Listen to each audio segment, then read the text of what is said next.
You're too close to an active stop, the officer barked, stepping forward. Evelyn Banks stood motionless, her hand gripping the church's wrought iron fence. Her voice barely wavered. I'm just waiting for my ride, son. She wore a soft lavender dress and a white sun hat, the same she wore every Sunday for the past 30 years. Two officers, both white, both young, closed in. I said move back, now, one snapped. When she didn't retreat fast enough, he grabbed her elbow. Let go of me, she cried out. He shoved her hard. Her body slammed onto the concrete. Her Bible scattered open beside her. People screamed. Phones came out. Evelyn's hat rolled toward the gutter. She groaned once, then went quiet. I need my son, she gasped. And everything changed the second she made that call. Let's rewind. Every Sunday afternoon, Evelyn Banks stood outside Greater New Light Baptist, waiting for her neighbor Thelma to pick her up. She was known to everyone as Miss Evie, the retired librarian with a spine of steel and the gentlest smile in the county. She taught 3 generations how to read, made peach cobbler for every funeral, and led the Tuesday choir. On this particular Sunday, she stood by the same fence she'd leaned on for 20 years, watching the sunset soften the Alabama sky. That's when the police sirens broke the evening calm. A young black man was being pulled from a vehicle. It was loud, confusing, aggressive. Evie said a quiet prayer for the boy under her breath. She never crossed the yellow tape. She never interfered. She just stood there, until the officers decided even that was too much. There were at least 5 witnesses standing outside the church. Reverend Paul Carter, choir director Luann Davis, and 3 teenagers who had just finished carrying hymnals back inside. All of them saw Evelyn fall. All of them shouted. No one moved fast enough. The impact of her head on the pavement echoed across the lot. The officers stepped back momentarily, surprised but not apologetic. She resisted, one muttered, loud enough for phones to capture. Get medical on the way, the other said, already reaching for the radio. Evelyn's hand twitched. Her hat lay beside her face, tilted like it had tried to shield her. Her voice cracked as she whispered, let me call my son. And for a moment, even the officers stilled. They assumed it was just a desperate woman grasping at hope. What they didn't realize was, hope, in this case, answered the phone on the second ring. Ma? The voice came calm and low. Baby, they pushed me down, right outside church. My head's bleeding, she said. Don't move. I'm on my way, came the reply. The line clicked. The officer standing nearest glanced down at her. You called someone? For what? Evelyn didn't answer. But inside her cracked glasses, behind bruised eyes, was the memory of a son most people never really knew. Dorian Banks hadn't lived in town for years. Moved quiet, always respectful, barely visited except on her birthday and Christmas Eve. The town knew him only as Evelyn's boy. What they didn't know was that Dorian had served in 7 classified operations across the globe. Navy, Delta, Ghost. Names that never showed on discharge papers. He lived off-grid now, somewhere near Baton Rouge. He didn't post online. Didn't talk much. But when he did, things happened. At 7:41 p.m., Dorian stepped out of his cabin, eyes already scanning the tree line like old instincts had snapped awake. He didn't pack a bag. He didn't call anyone. Just grabbed a hardcase laptop, a thumb drive sealed in resin, and a locked duffel. His boots hit the dirt road like thunder. By 8:05, he was on I-10 heading east, past the state line. The truck had no plates. He paid for gas in cash. At 9:37 p.m., he called a contact in Atlanta. Badge 3829. Birmingham PD pulled a woman down at a church. Name? Evelyn Banks.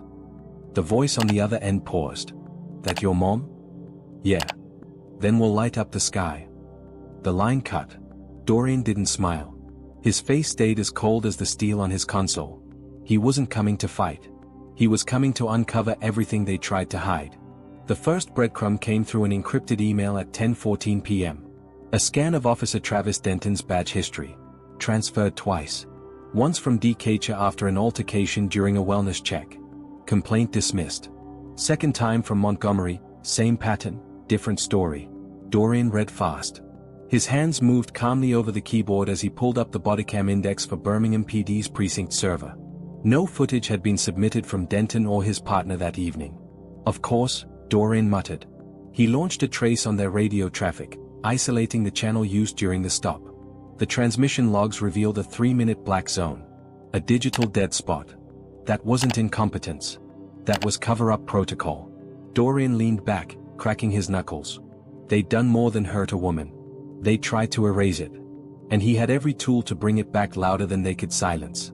Meanwhile, Evelyn lay in a third-floor room at Mercy General, her head wrapped in gauze, her voice too weak for questions. The nurse, Wanda Hill, had known her for years. She wiped Evelyn's hand gently. "You got someone coming?" Evelyn nodded, eyes barely open. "My boy. You want me to call someone local?" Wanda asked. "No," Evelyn whispered, "he's not local, but he always comes." Downstairs, a quiet murmur had started among the nurses. A few had already seen the video, uploaded by a kid standing across the street. 47 seconds long. No edits. Just a woman in a sun hat, a Bible, and 2 white cops throwing her to the ground. By midnight, it had already hit 12,000 shares. People were angry.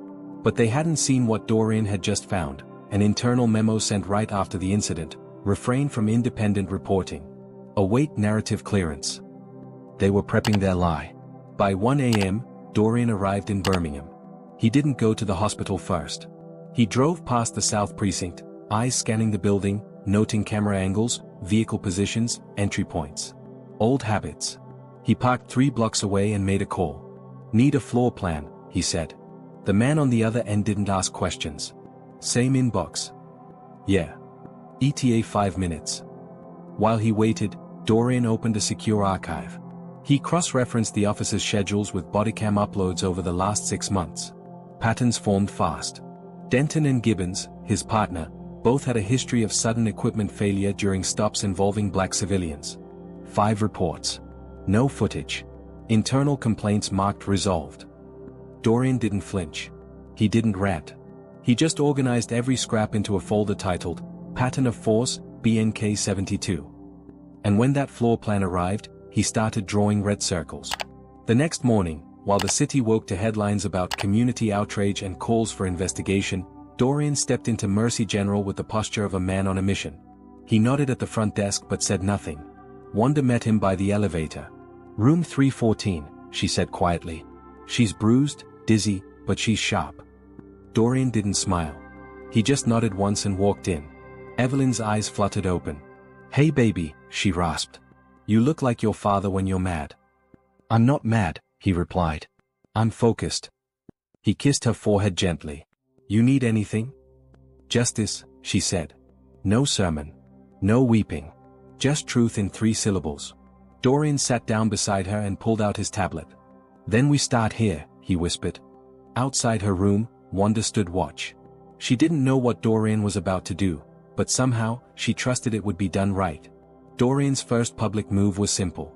A single screenshot from the video, Evelyn lying on the concrete, Bible pages splayed, captioned with, "Her name is Evelyn Banks. 72, pushed by police for standing." He posted it on 3 public channels under an alias. By noon, it had 50,000 shares. But that wasn't the real plan. The real work started when he met with Reverend Paul Carter at Greater New Light. The pastor looked at him with a mix of fear and awe. "You really gonna fight them?" he asked. "Not with fists," Dorian said. He handed him a printed copy of the officer's internal misconduct file. "Get this to your lawyer. And the media." "How'd you get this?" Paul asked. "Doesn't matter," Dorian said, already walking away. "What matters is they know we're not staying quiet." Because if there's one thing Evelyn Banks never taught her son, it was how to be silent in the face of injustice. By 2:15 p.m., the precinct's press line was overwhelmed. Reporters were calling non-stop. A few asked for footage. None got answers. Inside the department, panic stirred behind closed doors. Lieutenant Grace Holloway, the PR officer, was sweating bullets. "Do we have body cam?" she asked. "Not submitted," replied her assistant. "Why not?" Denton said it glitched. Holloway slammed her folder shut. "Then we're screwed." Meanwhile, Dorian sat across the street from the precinct in an unmarked sedan with tinted windows. On his dash, his laptop fed live data intercepted from unsecured radio traffic and cloud sync attempts. Tell, an old Recon partner, had joined him hours earlier, setting up the signal capture. "They're circling the wagons," Tal muttered. Dorian didn't look up.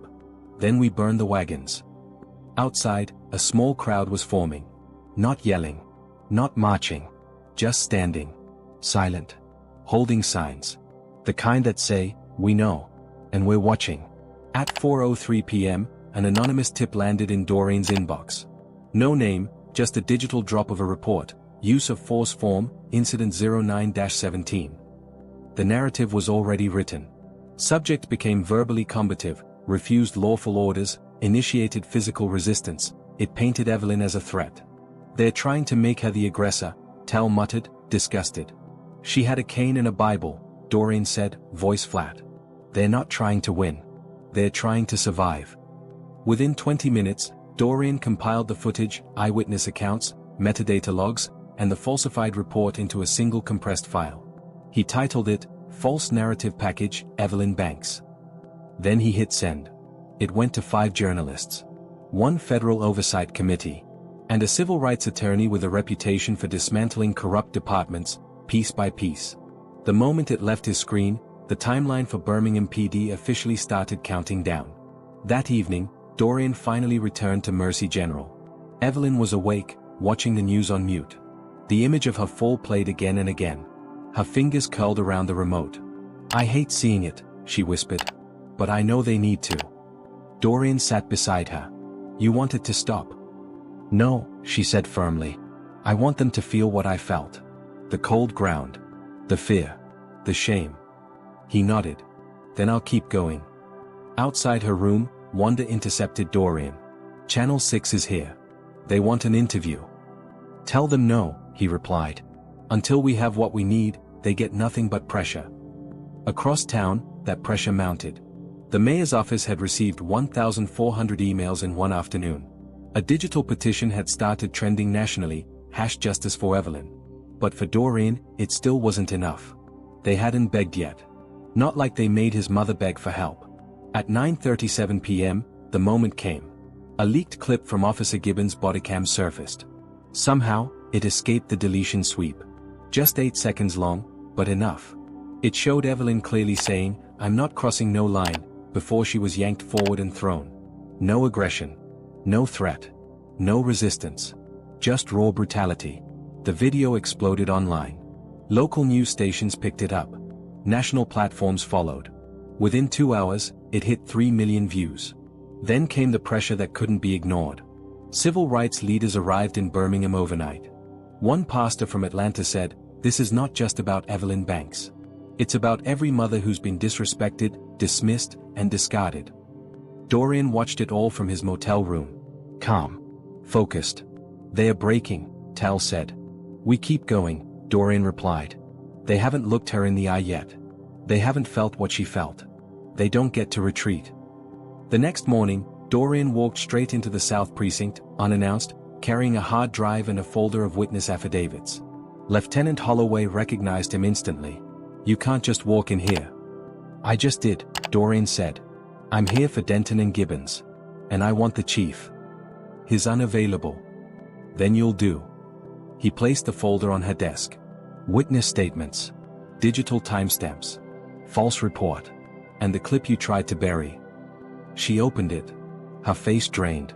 This could dismantle the whole department." Doreen leaned in. "That's not my goal." "Then what is?" "I want justice. And I want my mother's name cleared in public. By the people who stained it." She swallowed hard. "We'll issue a statement." "Not enough," he said. "You'll apologize. On camera. And you'll suspend Denton. Today." He turned to leave. 24 hours. "After that, I bury your whole system." And he meant every word. By midday, Birmingham PD issued a press statement, cold, vague, and carefully worded. It acknowledged an incident involving an elderly civilian and promised a thorough review. No names. No apology. No suspension. Doreen read it once and shook his head. "They still think this is PR," he told Tal. Then we raised the volume. At 1:15 p.m., he uploaded the full bodycam leak to 6 platforms, including one Justice Watchdog channel with 2 million followers. Then he released the officer misconduct files, sanitized for legality, on a public drive.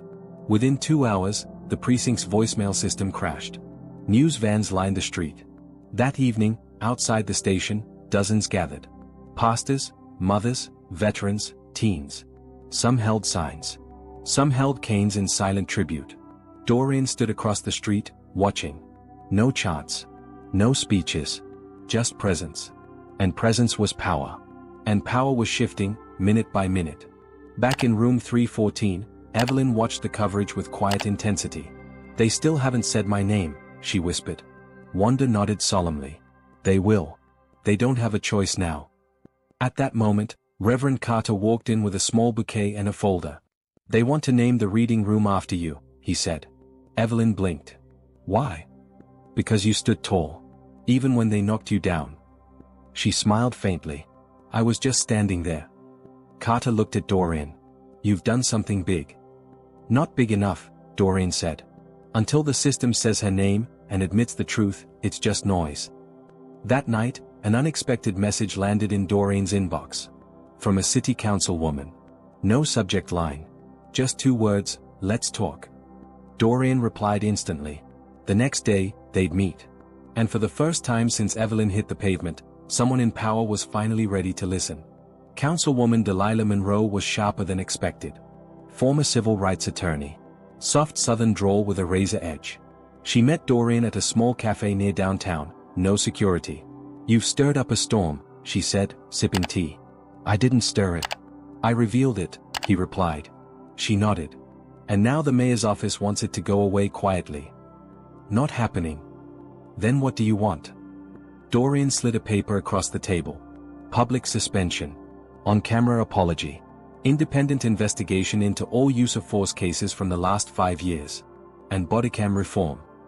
Monroe raised an eyebrow. "That's war." "No," Doreen said. "That's accountability." She studied him for a moment. "You're not here to burn things down. I'm here so no mother has to call her son from the pavement again." She didn't smile, but she didn't argue. "I'll bring it to the table. Don't blink." "I never do." Later that day, Monroe delivered Doreen's demands during a closed-door city council session. Some scoffed. Some panicked. But the footage had made its way onto national news. A CNN panel dissected the bodycam angle. A senator tweeted, "What happened to Evelyn Banks should never happen again." Pressure was mounting. At 5:03 p.m., Doreen got the call. "They'll suspend Denton. Tomorrow morning. Press conference included. The apology will be read by the interim chief." "That's a start," he said. "But I want her there." "Evelyn?" "Yes. I want them to look her in the eye." "That's a risk." "They already took the first one." Evelyn agreed, even with her head still bandaged. "Let them see the face they tried to erase," she said. Doreen helped her rehearse breathing, posture, voice projection. "I'll stand behind you," he said. "No," Evelyn corrected. "You'll stand beside me. That's how we've always fought." The next morning, the crowd outside the station tripled in size. Students skipped class. Churches emptied. Workers took early lunch breaks. Evelyn arrived in a wheelchair, hat on, lips firm. Doreen stood beside her, hands behind his back. When the interim chief approached the podium, the microphones hissed slightly. Cameras rolled. "We acknowledge the incident involving Mrs. Evelyn Banks was mishandled. Officer Denton has been suspended without pay pending investigation." Murmurs rose. Then, finally, "We offer a public apology to Mrs. Banks and the greater New Light community." He turned slightly toward Evelyn. "I'm sorry." She didn't blink. "Say my name right," she said into the mic. "It's Miss Banks. Not just Mrs. I earned that title through dignity, not marriage." A wave of applause followed. And for the first time, the department bowed its head, not in ceremony, but in shame. Still, Doreen wasn't done. Not even close. Within hours of the press conference, a second storm broke loose, this time from within. An anonymous precinct clerk leaked an archived folder of sealed complaints. 5 cases. All involving excessive force. All involving elderly black residents. None ever reached public record. Doreen received the dump at 3:47 p.m. It came with a note, "They've been hiding this for years. You opened the door." He cross-referenced the badge numbers. Denton had been named in 2. Gibbons in 1. The others? Still active. Still patrolling. He organized the files and looped in a civil rights law firm already tracking the case. "You want war?" the lead attorney asked. "No," Doreen said. "I want exposure." That night, Dorian held a private meeting with the mayor, 3 city officials, and Councilwoman Monroe. He presented the folder. "These are your ghosts," he said. "They don't stay buried anymore." The room went silent. Outside Mercy General, a vigil formed. Candles. Posters. Choir songs sung low and slow under the glow of streetlights. One sign read, "We stand with Miss Banks." Another, "Protect our elders." Evelyn watched from her window, eyes damp but proud. "I never asked for all this," she whispered. Wanda smiled. "You didn't have to. You were all this." Meanwhile, news outlets kept digging. A local journalist uncovered that Denton's transfer from Montgomery had followed an incident involving pepper spray used on a 10-year-old girl during a wellness call. The footage had malfunctioned. It was never released. That story hit by sunrise. Social media erupted again. Evelyn's name now trended in 4 states. But Dorian still worked quietly in the background. One name at a time. One file at a time. "If they built a department on silence," he said to Tell, "we'll tear it down with truth." By the end of the week, 3 officers had been suspended. 1 resigned. The police union issued a statement of grave concern. But the community was no longer satisfied with statements. They wanted structure. They wanted reform. Dorian delivered a 10-point plan to the city council. It included mandatory third-party reviews, community oversight boards, and full digital archiving of all footage. "You'll never pass this whole thing," Monroe warned. "Then I'll pass it piece by piece," Dorian said. "Like bricks." That evening, Evelyn returned home for the first time since the fall. Her porch was freshly painted. Neighbors had planted flowers. A new mailbox read, "Miss Banks, with love." She sat on the swing, cane in one hand, tea in the other. "Tired?" Dorian asked. "I've been tired since the 60s, she replied. "But now, I think I'm finally seen." Dorian didn't respond. He just smiled. Soft. Proud. 3 weeks after the incident, a town hall was held. The auditorium was packed. Some were there in support. Others in defiance. Dorian stood on stage beside Monroe, holding the folder of internal files. "This isn't about bad apples," he said. "It's about broken trees. And if we don't dig up the roots, it grows back worse." A man in the back shouted, "What do you even want?" Dorian raised his voice, steady and firm. "I want no mother to be shoved to the pavement and called a threat. I want dignity to mean something again." Evelyn sat front row. She didn't speak. She didn't need to. Her presence was the proof. By the end of the night, the council voted 5-2 to approve independent oversight. Small win. But enough. As they walked out, a young man in uniform approached Dorian. "I'm joining the force," he said. "Because of her." Not long after, a letter arrived at Evelyn's door. No return address. Inside was a single sheet. "I was there that day. I was silent. I won't be again. I'm sorry." Signed, "A Coward No More." Evelyn showed it to Dorian. "You think it's real?" He nodded. "Doesn't matter. They wrote it. That's the start." Dorian began receiving similar messages through encrypted email. Former officers. Retired dispatchers. Even a medical intern. One tip led to a hidden hard drive containing hours of unedited footage, stashed and never submitted. Tell decrypted it. What it revealed shocked even Dorian. Training officers encouraging silence, mocking civilian complaints, bragging about compliance takedowns. It was a culture problem. Not a fluke. Evelyn's fall had become a lens into an entire system. And Dorian now held the most dangerous weapon of all, undeniable proof. The kind no press release could hide. The kind that makes institutions tremble. With the hard drive secured, Dorian contacted a nationally respected investigative journalist named Lizette Cho. She had a reputation for burning slow, but exposing big. They met in a borrowed law office after hours. No cameras. No leaks. Just truth. He handed her the drive. "Everything you need is here. Timestamps, voice IDs, file hashes. It's real." Lizette plugged it in. Within minutes, her brows furrowed. Then her lips pressed tight. "They've been conditioning silence," she said. "This isn't just negligence. It's a design," Dorian replied. "And they've been updating the blueprint every time someone like my mother stays quiet." Lizette didn't flinch. "I'll publish what I can verify in 72 hours. But this'll make national noise." "Good," Dorian said. "Because they built this behind closed doors. Let's see how it holds under sunlight. That was the final turn. The moment everything shifted from local shame to federal spotlight. Lizette's piece hit like a sledgehammer. Headline: System Failure, inside the police culture that left a 72-year-old black woman bleeding on the sidewalk. Screenshots. Transcripts. Officer banter from unfiled training tapes. The article trended on every major platform. News anchors quoted Evelyn's soft words, "I was just standing there." Talk shows debated it. Politicians scrambled to respond.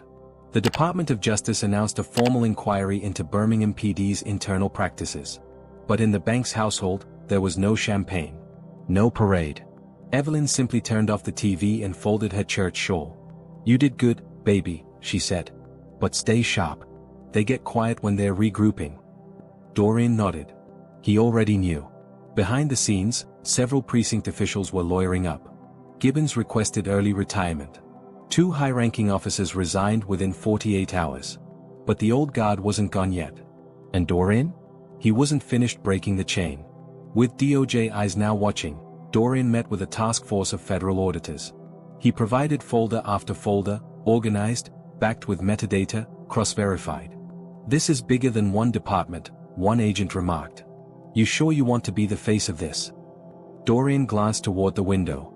"I'm not the face. She is." The next week, Evelyn was invited to speak at a statewide justice forum. At first, she hesitated. "I'm no activist," she told Dorian. "Just a woman who didn't move fast enough." "No," he said, taking her hand, "you're the reason other people will stop being stepped on." At the event, Evelyn stood tall, hat crisp, cane polished. She didn't give a speech. She told a story. About a Sunday, a fence, a Bible, and 2 hands that shoved instead of served. The room stood silent. Some wept. Others rose to their feet. That's when the real shift began. In the weeks that followed, Evelyn's story was cited in 2 separate state legislative bills aimed at police oversight. One mandated independent review for all use of force cases. Another made it illegal to deactivate or fail to submit bodycam footage. Both bills passed. Quietly. Quickly. Back home, Evelyn returned to her normal rhythm: church, choir, baking. But nothing was quite the same. Kids waved as she walked. Strangers offered to carry her groceries. Reporters still knocked occasionally, hoping for a quote. She usually declined. Except once. When a college student asked, "Do you feel like justice was served?" she paused and said, "Justice is a seed, not a trophy. You water it by making sure the next person doesn't fall where I did." That quote went viral. Not because it was flashy, but because it was real. And reality was finally being heard for the first time in a long time. As the media firestorm settled, Dorian didn't disappear. He met with organizers, lawyers, and tech experts. Together, they launched the Banks Initiative, a digital archive for civilians to safely submit police footage, misconduct reports, and anonymous tips. It spread fast. Within 2 months, 5 cities joined. Within 6, it had helped reopen 12 closed cases. But Dorian stayed out of the spotlight. "This isn't about me," he told Tell. It never was. One evening, as summer faded into fall, Evelyn sat beside him on the porch. "You ever gonna stop fighting?" she asked. "Maybe," he replied. "When silence ain't dangerous anymore." She nodded slowly. "You remember how scared I was to call you that day?" "I remember you did anyway. Best call I ever made." They sat in silence as the wind rustled the trees. No sirens. No fear. Just peace, for once. But peace that had been earned. Months later, the Banks Initiative triggered a chain reaction. In Baton Rouge, an anonymous submission revealed a 7-year pattern of undocumented searches. In Charlotte, a dashcam leak exposed an off-duty officer brutalizing a deaf man for non-compliance. Every time a file dropped, the press asked, "Is this connected to Evelyn Banks' son?" Dorian never answered directly. He let the truth speak.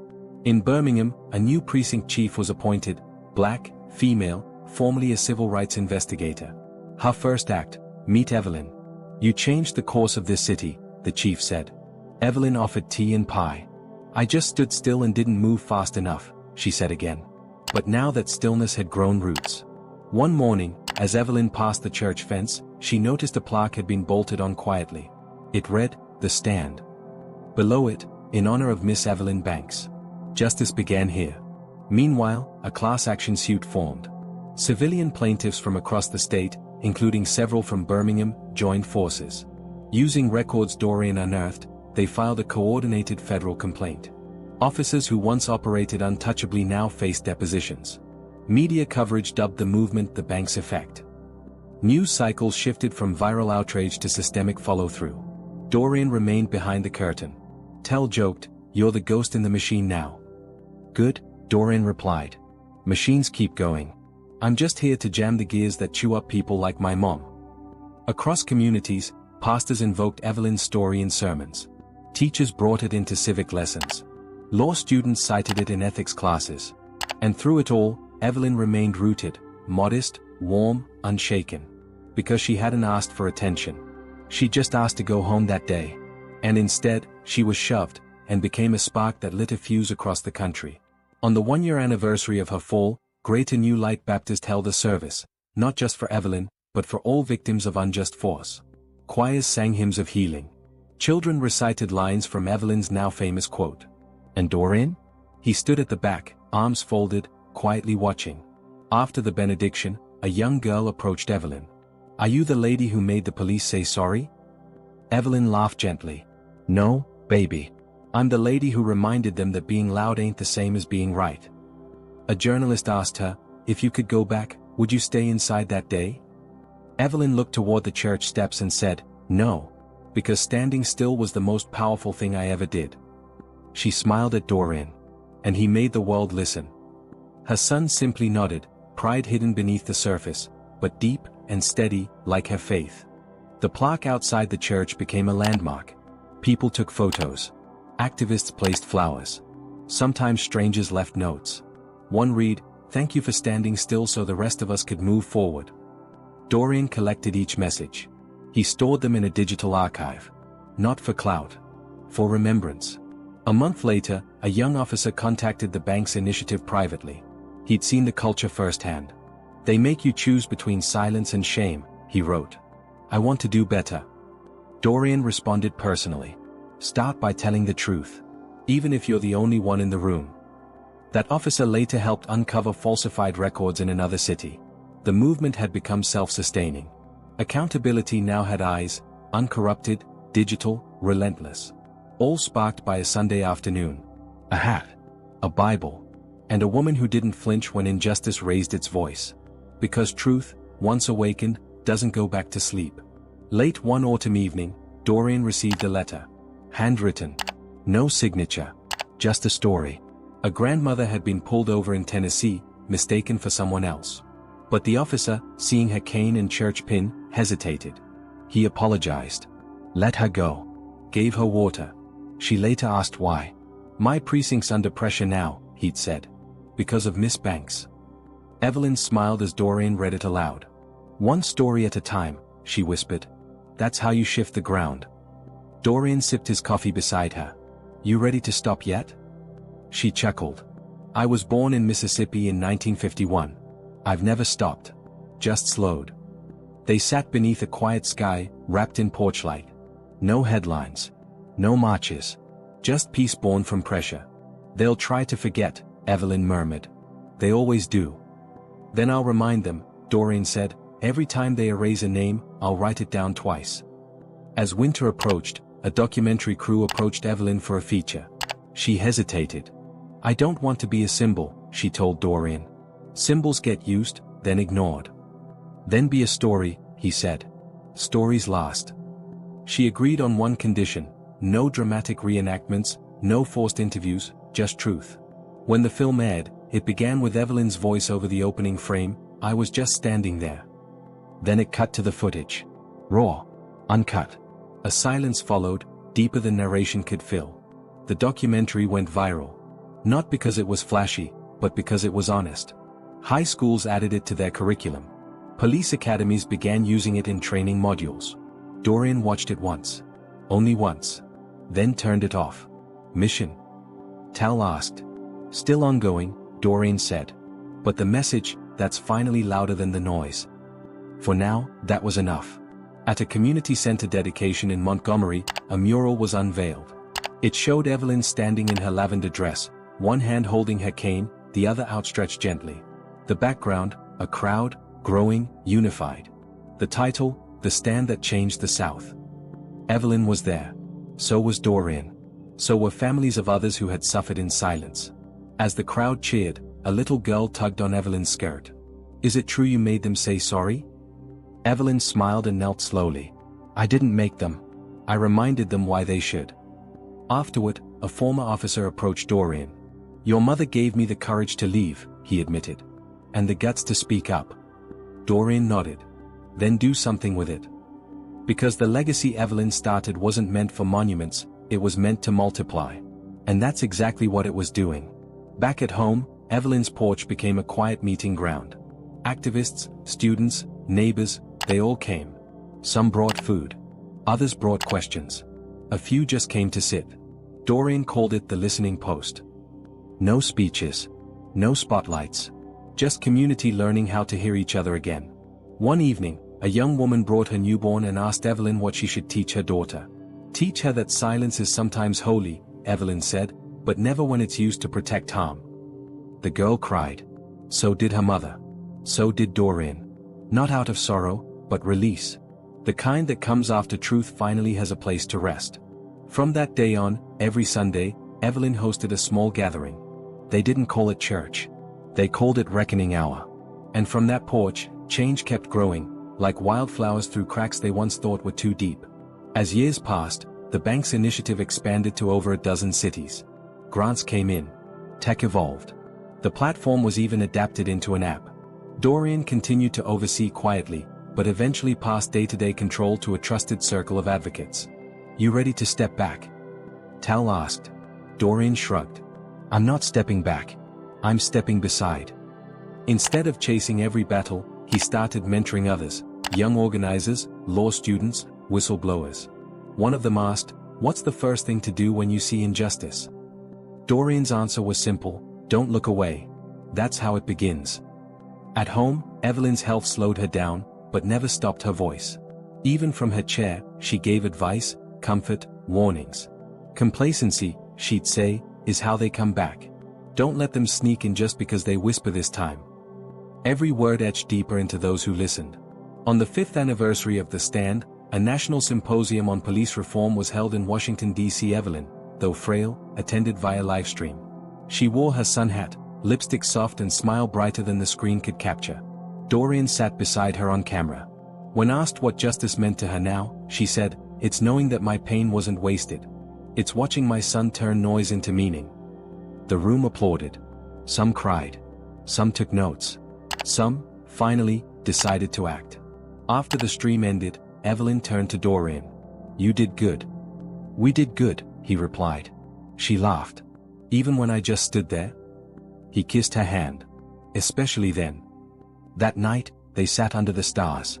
No reporters. No press. Just a porch, 2 chairs, and the soft clink of her cane against the floor. Some legacies are built loud. Others start with stillness, and ripple outward forever. As Evelyn's health declined, visitors increased. Some came with letters. Others brought recordings. One man brought a brick. "From the station they tore down," he said. "After your story, the city condemned it and rebuilt from scratch." Evelyn chuckled. "Well, I guess I was good for something." One night, she asked Dorian to bring her every name that had been helped by the initiative. He printed them, 600 pages, single-spaced. She ran her fingers across the top sheet. "Each one of these," she said, "is a voice that got to be heard." In her final weeks, she recorded a message for the next generation. Don't wait to be pushed before you speak. If you see wrong, name it. If you hear silence where there should be cries, fill it. It was broadcast posthumously, played in classrooms and conferences. Her final gift wasn't grief, it was instruction. When Evelyn passed, the world paused. National outlets ran her story. Obituaries called her a reluctant catalyst of change. Dorian didn't speak publicly that week. Instead, he walked the neighborhood, alone. People left candles at the fence. Choirs sang outside the church steps. One teenager painted her in stained glass colors across the alley wall, hat tilted, cane steady, Bible glowing. Her funeral overflowed. State officials came. Civil rights leaders sat beside teachers, janitors, pastors. But the most powerful moment came from a child who approached Dorian afterward. "She made the world feel safer," he said. "Even though she never left this street." Dorian didn't cry, not then. He waited until he returned home, sat on her porch, and saw the cane leaning against her favorite chair. That's when it hit him. Not just that she was gone, but that everything she stood for, still stood. Dorian created a scholarship in her name, the Evelyn Banks Voice Grant. It funded young activists, whistleblowers, and storytellers. Its tagline, "You don't have to shout to change everything." In its first year, they awarded 12 grants. One recipient, a deaf girl, used her funding to develop a real-time visual rights notification system for traffic stops. Another built a citizen archive of missing footage from small-town PDs. Dorian reviewed each applicant personally. "They're not just carrying her legacy," he told Tell. "They're expanding it." Meanwhile, the Banks Effect became curriculum in over 40 universities. Historians cited Evelyn's impact alongside Rosa Parks and Fannie Lou Hamer. And still, her story wasn't about resistance with fists, it was about dignity, courage, and the audacity of standing firm when told to move. A Sunday fall had become a generation's wake-up call. And Dorian? He became its quiet steward. Years later, Dorian stood at a memorial garden named in her honor. Small plaques dotted the path, each one bearing a quote from Evelyn. One read, "Justice is what we owe each other before we ask for peace." Another, "Stillness is not weakness. It's witness." Tour groups visited. Children asked questions. But for Dorian, the garden was sacred because it bloomed where they'd once buried silence. As he walked, he noticed a new plaque being installed. This one wasn't just for her. It bore both their names. Evelyn and Dorian Banks, a mother's stillness. A son's storm. The tears came slowly. Not of sadness, but gratitude. "You gave me the map," he whispered aloud. "And I followed it." Later that evening, he hosted a panel for youth activists. When asked what keeps him going, he smiled and said, "My mother's voice. Even now, it tells me to keep going." On the 10th anniversary of the stand, a bronze statue was unveiled at the exact corner Evelyn had once stood. It depicted her mid-gesture, hand up, not in defiance, but in calm. A Bible tucked in her arm. Her cane rooted like a staff. At the base, she stood so others could rise. Dorian spoke briefly. No speechwriters. No fanfare. Just a final message. She didn't ask for power. But power answered to her anyway. Because she stood when it mattered most. The crowd applauded. Reporters asked for sound bites. He gave none.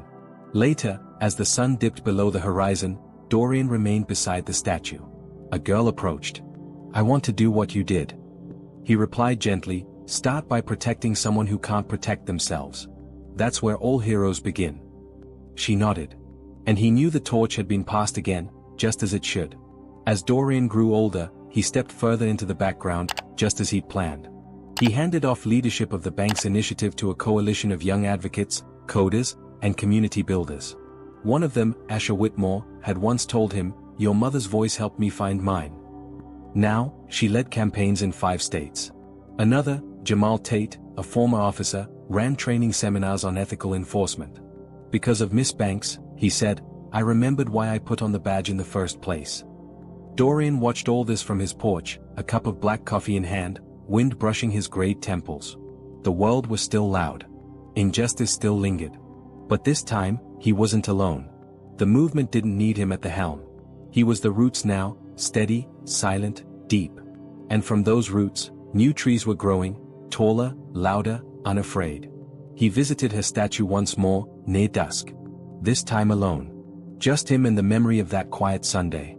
He traced the plaque with his fingers and whispered, still holding the line, "Ma." A gust of wind rustled the trees nearby. Or maybe it was her answer. Behind him, 2 teenagers were giving a tour to their friends. "This is where she stood," one said. "Right here. Didn't even move." The other added, "Her son showed up and changed everything." Dorian didn't correct them. He didn't say it took lawyers, community, courage, patience, and sleepless nights. Let them keep it simple.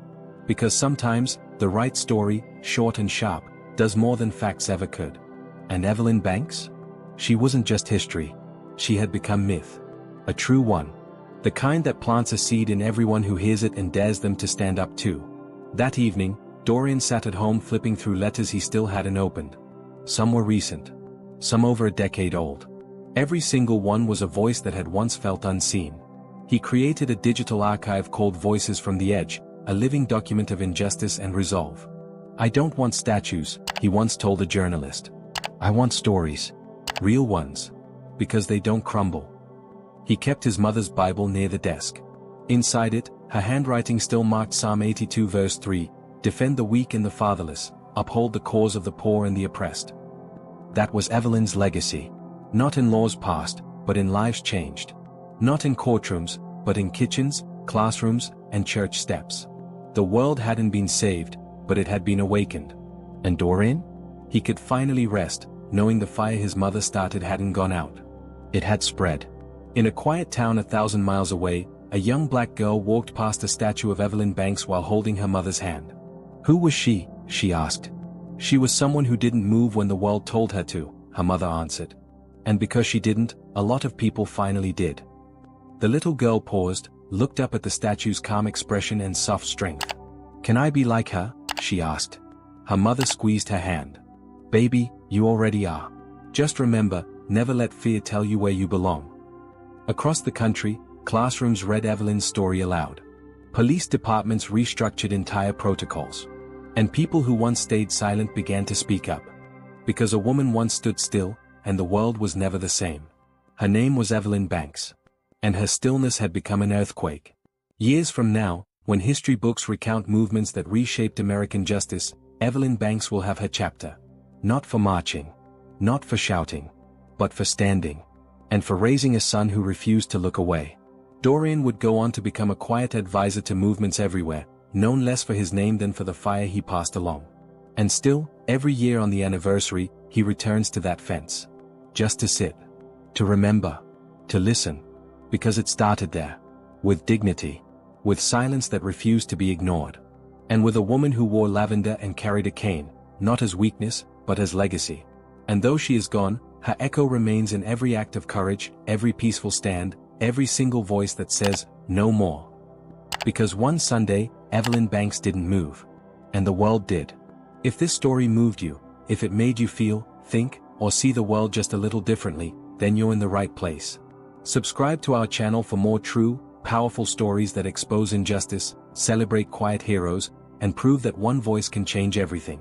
Don't just watch, be part of a community that refuses to stay silent.